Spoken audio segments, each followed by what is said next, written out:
यकीन माने मैं 3 दिन सवाओं के पुल के नीचे मतलब भूखा सोया हूँ। ये तो कुछ नहीं, बीच में आके यकीन माने जेब में 10 रुपए भरने के लिए नहीं होते थे। मैं सफदर चौक से जेडीसी तक पैदल जाता था, जेडीसी से खाना लाके खाने के लिए। बचाते हमने एक पिज़्ज़ा का ओवन खरीद लिया छोटा मोटा। ये ऐसे हालात से गुजर गया, अल्लाह का शुक्र है कि हम यहाँ तक पहुँचे हैं।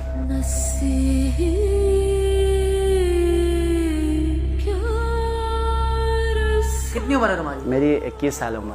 21 साल? जी 21 साल उम्र। 21 साल की उम्र में तुम अपना पिज्जा रेस्टोरेंट बना रहे हो? और दूसरी वेटर बात, वेटर कितने रखे हुए तुमने? क्या वेटर तो खैर कोई नहीं है, खुद मैं इस टाइम पे झाड़ू भी मार रहा होता हूँ, मैं खुद सफाई भी कर रहा होता हूँ। हम हर चीज़ ही खुद कर रहे होते हैं। और आज अल्लाह का शुक्र 4 मेरे पास बंदे हैं, 4 मतलब एज ए सपोर्ट के तौर पर हमारे पास बैठे हुए हैं। सोते कहाँ? सोते पीछे ही हमने, ये ग्राउंड फ्लोर कहीं से जो पोर्शन नहीं होता वो सारा हमने पोर्शन उठाया हुआ, क्योंकि हमारा 24 घंटे किचन चलता रहता है। तो जिस टाइम भी ऑर्डर आया ना तो हम कैंसिल नहीं करते। सुबह 10 बजे आए तो हम उठ के कोई ना कोई उठ के बना के दे के आ रहा होता है। अब्बू को फोन किया कभी?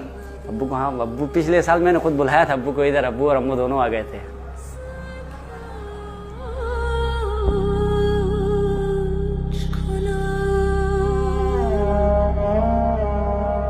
खुश हो गए? बहुत खुश हो गए अब्बू।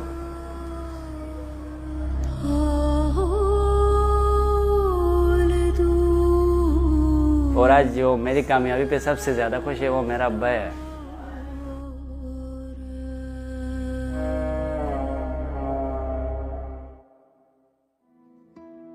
सोहेल, पहले बताओ तुम इस रेस्टोरेंट से पहले क्या करते थे? सबसे पहले तो खैर 2017 को मैं गिलगित से भाग के कराची आया था। भाग के आए थे? क्यों भाग के आए थे? क्योंकि मैं क्लास 8 में फेल हुआ था, तो अब्बा ने मुझे मारे, तो मुझे मतलब यहाँ की अजीब सा फील हुआ। तो कितने पैसे लेकर आए थे? 5,000 लेके आया था। 5,000 लेके कराची आ गए तुम भाग कर? बिल्कुल। उसके बाद क्या किया? उसके बाद जब मैं कराची पहुंचा, सोराब बोर्ड पे मुझे उतारा गया। तो उसके बाद मैं आया समावा तक आने के बाद मेरे पास पैसे खत्म हो गए थे। यकीन माने मैं 3 दिन समावा के पुल के नीचे मतलब भूखा सोया हूँ। और इसके बाद ये मेरे पास एक छोटा मोबाइल हुआ करता था नोकिया, बेच दिया मैंने 200 रुपये का। बंदा 200 रुपये का कितने दिन खाना खा सके। एक दिन बाईचा से गिलगित से मेरी मुलाकात हो, उसने पूछा कहाँ क्यों?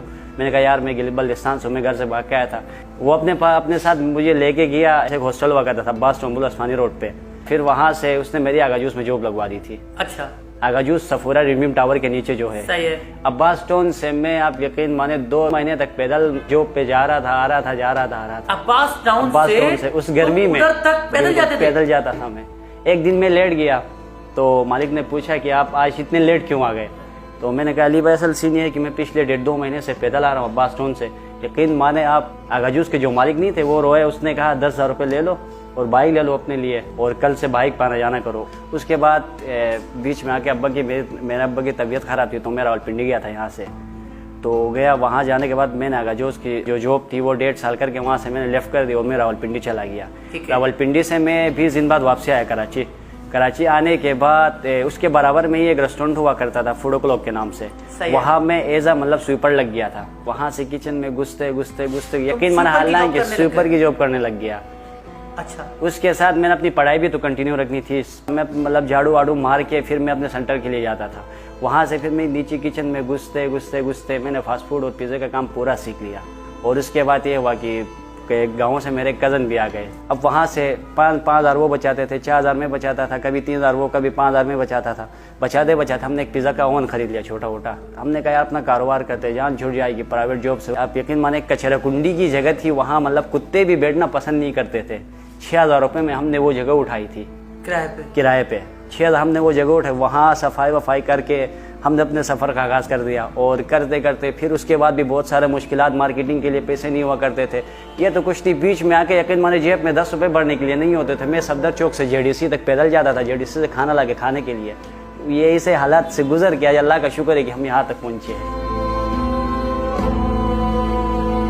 और आज यहाँ पे हमारा किराया तो खैर कवर हो रहा है, लेकिन मुझे वो मज़ा नहीं आ रहा कि मतलब यानी कि एक मतलब मैं कुछ कमा नहीं रहा इस टाइम पे। और जो मैं फंसा हुआ हूँ इस चीज़ से, क्योंकि मेरे पास मार्केटिंग के पैसे नहीं थे। जो मेरे पास पैसे थे वो मैंने यहाँ सारे लगा दिए। तो मैंने फेसबुक पे बहुत देखे, सारे ब्रोकर पैसे मांग रहे होते आजकल, सिवाय आप ही मुझे मिले हो, मतलब जो बगैर 1 रुपया और मतलब उसके मेरे पास आया है। सही है, आपके अलावा मैंने जितनी बंधु से कॉन्टेक्ट करा, किसी ने 10,000, किसी ने 20,000, किसी ने 25,000। और बाई चांस आपका एक वीडियो क्लिप आया था मेरे पास, तो उसी टाइम में मुझे अंदाज़ा हो गया था, मतलब यानी कि आपकी वीडियो देख के यार ये बंदा, इससे मैं कांटेक्ट करूँगा, ये आ जाएगा एक ना एक दिन मेरे पास के। मुझे उसी टाइम पे ही मतलब कुछ उम्मीद नज़र आ गई थी कि ये बंदा एक ना एक दिन मेरे पास आएगा, और ये बात हकीकत हुई और आज आप मेरे सामने खड़े हैं। तुम इतना इमोशनल क्यों?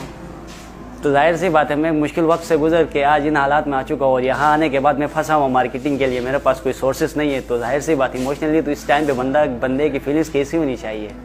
बड़े मुश्किल से, यकीन माने, इस हालात तक पहुँचे, ऐसे नहीं पहुँचे।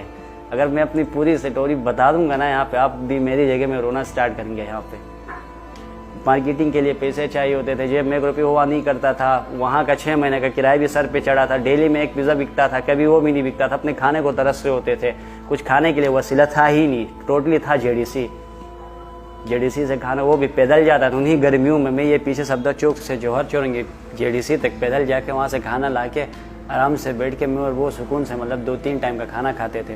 ज़िंदगी में कभी हौसला नहीं हारा, जितने भी मुश्किलात आ गए अल्लाह पाक का लाख लाख शुक्र अदा करके। एक दिन तो खैर बहुत रोया, छत पे निकल के सही अल्लाह पाक के सामने जा नमाज बिठा खोल के मैंने कहा अल्लाह देना तो इसी कराची में माला माल करके, तो नहीं देना तो यही भी जलील कर। उस दिन के बाद से पता नहीं अल्लाह पाक का क्या करम हो गया। मैं यही दुआ करता हूँ कि अल्लाह पाक मुझे दे दे और मैं जेडीसी को अपनी तरफ से हर मंथ के 10% में जेडीसी को सपोर्ट कर सकूँ। सोहेल ने मुझे मैसेज किया था।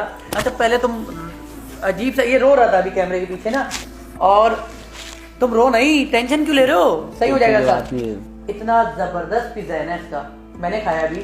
सिर्फ इस बच्चे के पास पैसे नहीं है, ये पूरी डाइनिंग वाइनिंग इसने खुद खड़े होकर बनाई है, खुद पिज्जा लगाता है, खुद झाड़ू देता है, खुद डिलीवरी करता है, सब कुछ खुद कर रहा है। उम्र कितनी है? 22 साल। इतना जबरदस्त टेस्ट। और क्या क्या बेच रहे हो तुम? मैक्सिकन सैंडविच तुमने बताया हमारे मुझे? पास पिज्जा सैंडविचेस है। पिज्जा सैंडविचेस में 3 कैटेगरीज है, मैक्सिकन सैंडविच, इटालियन और चिकन सैंडविच। और उसके साथ एक हमारा अपना सैंडविच है, स्पेशल सैंडविच के नाम से। मैं पूरे जौहर में चैलेंज देता हूँ, स्पेशल सैंडविच हमारे अलावा कहीं किसी को नहीं मिलेगा। पिज्जा कितने का? 470 रुपए का। पिज्जा बेसिकली हम 500 का चला रहे हैं, लेकिन जो 4 वर्किंग डेज उसमें हम 470 का चला रहे होते हैं। आप अच्छा टेस्ट बेच रहे हो, आपके पास मार्केटिंग नहीं थी, आपकी इस प्लेटफॉर्म के जरिए बात गई है, और इंशाल्लाह आप यकीन करें गुलिस्तान जौहर में लोकेशन में दे दूंगा आपकी ना। बाकी हमारी डिलीवरी तो खैर हम गुलशन इकबाल 13D से लेके गुलिस्तान जौहर के तमाम ब्लॉक्स और मलिर कैंट तक हमारी डिलीवरी है, और सुबह 6 बजे तक है। आप एक बार इस लड़के ने जिसने इतनी मेहनत के कचरा कुंडी से उठ के इसने आज ये इतना बड़ा रेस्टोरेंट बनाया है, तो हम लोग क्यों नहीं सपोर्ट करेंगे यार? वीडियो जरूर शेयर करिएगा, सही है ना भाई? टेंशन नहीं लो तुम। ठीक है संजय, ओके, थैंक यू। और मेरी थिंकिंग यही है कि मतलब जेडीसी ने जो मुश्किल वक्त में हमारा साथ दिया ना, मैं चाहता हूँ कि मतलब यानी कि मेरे पास 2-4 पैसे आ जाए और मैं अपने हिस्से से देख के महीने के आखिर में जो बच जाए वहाँ से 10% जेडीसी वगैरह उनको मैं सपोर्ट करूँ। मेरी दिल की ख्वाहिश ये है, बाकी मैं अपने लिए कुछ बचाना नहीं चाहता। जिनके पास है वो क्या ले गए।